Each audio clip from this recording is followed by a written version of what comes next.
ಓಂ ಉಮಾಮಹೇಶ್ವರಾಯ ನಮಃ. ಓಂ ಅರ್ಧನಾರೀಶ್ವರಾಯ ನಮಃ. ಯಾತ್ರಾಸ್ಥಳ ಅರ್ಧನಾರೀಶ್ವರ ತಿರುಚಂವಾಯೂರು. ಲಲಿತಾಂಬ ಪರಮೇಶ್ವರ ಕಲಯತು ಕಲ್ಯಾಣತತಿಂ ಕಮಲಾಸಕ ಪದ್ಮಯೋನಿ ಮುಖವಂದ್ಯಃ ಕರಿಮುಖ ಷಣ್ಮುಖಯುಕ್ತಃ ಕಾಮೇಶ ಸ್ತ್ರೀಪುರಸುಂದರೀನಾಥಃ ಏಕೈವಾಹಂ ಜಗತ್ತೀತ್ಯಾಯೋಧನ ಮಧ್ಯೆ ಅಭ್ರವಿದ್ಯಾದೌ ಶಂಭುಂ ಪ್ರತಿಸಾಪಾಯಧಾಧ್ಯ ಶಕ್ತಿಕೃಪಾಪಯೋರಾಶಿಃ ಈಶದಿತಿ ಮನ್ಯತೆ ಯತ್ಪದಭಕ್ತಃ ಶಂಭೋ ವಿಷ್ಣುಮುಖಪದವೀಃ ಸಾ ಮೇ ನಿಶ್ಚಲವಿರತಿಂ ದದ್ವಾ ದೀಪ್ಸಯೇತು ವಿಷ ಇವಾಂತತ್ವಂತಂ ಕಾಮೇಶಸ್ತ್ರಿಪುರಸುಂದರಿನಾಥಃ ಕಾಮೇಶಸ್ತ್ರಿಪುರಸುಂದರಿನಾಥಃ.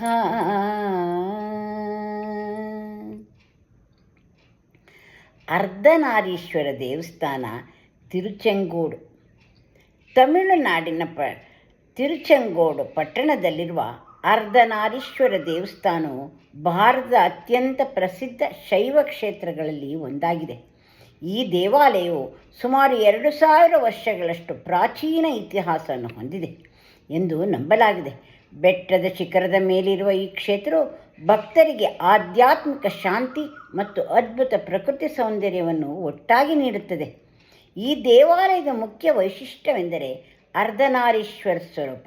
ಇಲ್ಲಿ ಶಿವ ಮತ್ತು ಪಾರ್ವತಿಯವರು ಒಂದೇ ದೇಹದಲ್ಲಿ ಅರ್ಧ ರೂಪದಲ್ಲಿ ವಿರಾಜಮಾನರಾಗಿದ್ದಾರೆ.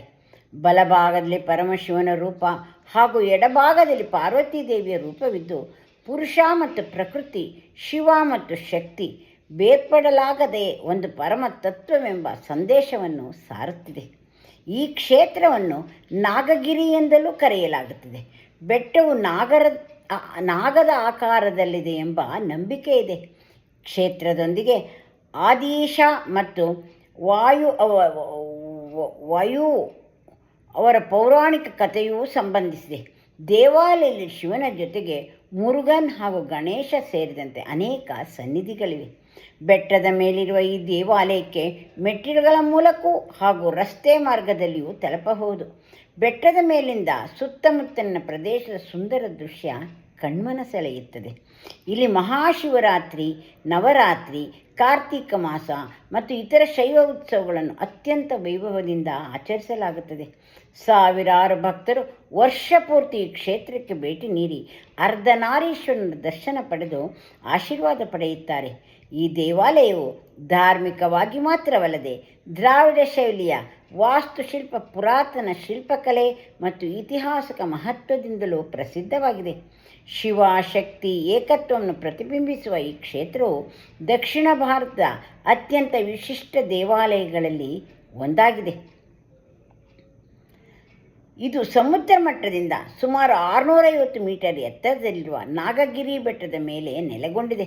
ಸುಮಾರು 2000 ವರ್ಷಗಳಿಗೂ ಅಧಿಕ ಇತಿಹಾಸ ಹೊಂದಿರುವ ಈ ದೇವಾಲಯವನ್ನು ಆರ್ಚೆಲಾಜಿಕಲ್ ಸರ್ವೆ ಆಫ್ ಇಂಡಿಯಾ ಸಂರಕ್ಷಿತ ಸ್ಮಾರಕಗಳ ಪಟ್ಟಿಯಲ್ಲಿ ಮಹತ್ವದ ದೇವಾಲಯಗಳಲ್ಲಿ ಒಂದಾಗಿ ಪರಿಗಣಿಸಿದೆ. ಈ ಕ್ಷೇತ್ರದ ಮಹತ್ವ ಭಾರತದಲ್ಲಿಯೇ ಅರ್ಧನಾರೀಶ್ವರನಿಗೆ ಸಮರ್ಪಿತ ಪ್ರಮುಖ ದೇವಾಲಯಗಳಲ್ಲಿ ಇದು ಅತ್ಯಂತ ಪ್ರಸಿದ್ಧವಾಗಿದೆ. ಇಲ್ಲಿ ಶಿವ ಮತ್ತು ಪಾರ್ವತಿಯವರು ಒಂದೇ ದೇಹದಲ್ಲಿ ಅರ್ಧ ರೂಪದಲ್ಲಿ ವಿರಾಜಮಾನರಾಗಿದ್ದಾರೆ. ಬಲಭಾಗವು ಶಿವನನ್ನು ಹಾಗೂ ಎಡಭಾಗವು ಪಾರ್ವತಿ ದೇವಿಯನ್ನು ಪ್ರತಿನಿಧಿಸುತ್ತದೆ. ಈ ದಿವ್ಯ ರೂಪವು ಶಿವ ಶಕ್ತಿ ಅವಿಭಾಜ್ಯ ಪುರುಷ ಮತ್ತು ಪ್ರಕೃತಿಯ ಏಕತ್ವ, ಸೃಷ್ಟಿಯ ಸಮತೋಲನ ಮತ್ತು ಸ್ತ್ರೀ ಪುರುಷ ಸಮಾನತೆ ಎಂಬ ಮಹತ್ತರ ತತ್ವವನ್ನು ಸಾರುತ್ತದೆ. ಪೌರಾಣಿಕ ಹಿನ್ನೆಲೆಯ ಪ್ರಕಾರ ಬಿರಿಗಿ ಎಂಬ ಋಷಿಯು ಶಿವನನ್ನು ಮಾತ್ರ ಪೂಜಿಸುತ್ತಿದ್ದನು. ಭರಿಗಿ ಎಂಬ ಋಷಿಯು ಶಿವನನ್ನು ಮಾತ್ರ ಪೂಜಿಸಿದನು. ಪಾರ್ವತಿ ದೇವಿಯರನ್ನು ಲೆಕ್ಕಿಸದೆ ಕೇವಲ ಶಿವನ ಸುತ್ತ ಮಾತ್ರ ಪ್ರದಕ್ಷಿಣೆ ಮಾಡುತ್ತಿದ್ದನು. ಇದರಿಂದ ಪಾರ್ವತೀ ದೇವಿಯವರು ಶಿವನೊಂದಿಗೆ ಒಂದೇ ದೇಹದಲ್ಲಿ ಲೀನರಾದರು. ಆಗ ಅರ್ಧನಾರೀಶ್ವರ ರೂಪವು ಪ್ರಕಟವಾಯಿತು.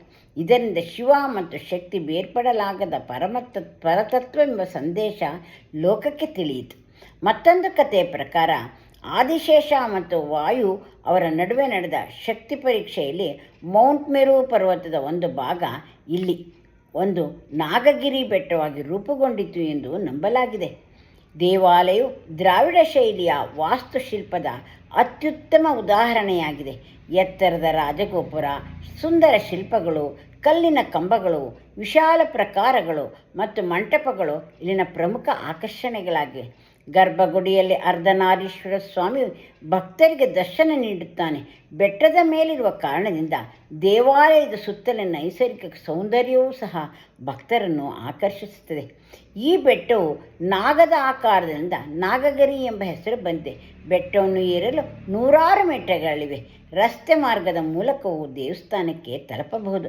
ಬೆಟ್ಟದ ಮೇಲಿನಿಂದ ತಿರುಚೆಂಗೋಡ್ ಪಟ್ಟಣ ಹಾಗೂ ಸುತ್ತಮುತ್ತಲಿನ ಪ್ರದೇಶಗಳ ಮನೋಹರ ದೃಶ್ಯ ಕಾಣಸಿಗುತ್ತದೆ. ಈ ದೇವಾಲಯದಲ್ಲಿ ಮಹಾಶಿವರಾತ್ರಿ, ನವರಾತ್ರಿ, ಕಾರ್ತಿಕ ದೀಪೋತ್ಸವ, ಪ್ರದೋಷ ಪೂಜೆ ಹಾಗೂ ಇತರ ಶೈವ ಉತ್ಸವಗಳನ್ನು ಅತ್ಯಂತ ವೈಭವದಿಂದ ಆಚರಿಸಲಾಗುತ್ತದೆ. ಈ ಸಂದರ್ಭದಲ್ಲಿ ಸಾವಿರಾರು ಭಕ್ತರು ಆಗಮಿಸಿ ವಿಶೇಷ ಪೂಜೆ ಹಾಗೂ ರಥೋತ್ಸವದಲ್ಲಿ ಭಾಗಿಯಾಗುತ್ತಾರೆ. ಅರ್ಧನಾರೀಶ್ವರ ಸ್ವರೂಪವು ಶಿವ ಮತ್ತು ಶಕ್ತಿ ಒಂದೇ ಪರತತ್ವದ 2 ಮುಖಗಳು ಎಂಬ ಸಂದೇಶವನ್ನು ಸಾರುತ್ತದೆ. ಸೃಷ್ಟಿಯಲ್ಲಿ ಸ್ತ್ರೀ ಮತ್ತು ಪುರುಷ ಇಬ್ಬರಿಗೂ ಸಮಾನ ಸ್ಥಾನವಿದ್ದು ಪರಸ್ಪರ ಸಹಕಾರ ಮತ್ತು ಸಮತೋಲನದಿಂದಲೇ ಜೀವನ ಪೂರ್ಣವಾಗುತ್ತದೆ ಎಂಬ ತತ್ವವನ್ನು ಸಹ ಈ ಕ್ಷೇತ್ರವು ಭಕ್ತರಿಗೆ ಬೋಧಿಸುತ್ತದೆ. ಈ ಕಾರಣದಿಂದ ತಿರುಚೆಂಗೋಡ್ ಅರ್ಧನಾರೀಶ್ವರ ದೇವಸ್ಥಾನವು ದಕ್ಷಿಣ ಭಾರತದ ಪ್ರಮುಖ ಶೈವ ಕ್ಷೇತ್ರಗಳಲ್ಲಿ ಒಂದಾಗಿ ಲಕ್ಷಾಂತರ ಭಕ್ತರ ಆರಾಧನಾ ಕೇಂದ್ರವಾಗಿದೆ. ಇಂದಿಗೂ ಸಹ ಪ್ರಸಿದ್ಧವಾಗಿದೆ. ಆ ಅರ್ಧನಾರೀಶ್ವರನಿಗೆ ಭಕ್ತಿಯಿಂದ ನಮಿಸಿ ಅವನನ್ನು ಪ್ರಾರ್ಥಿಸೋಣ.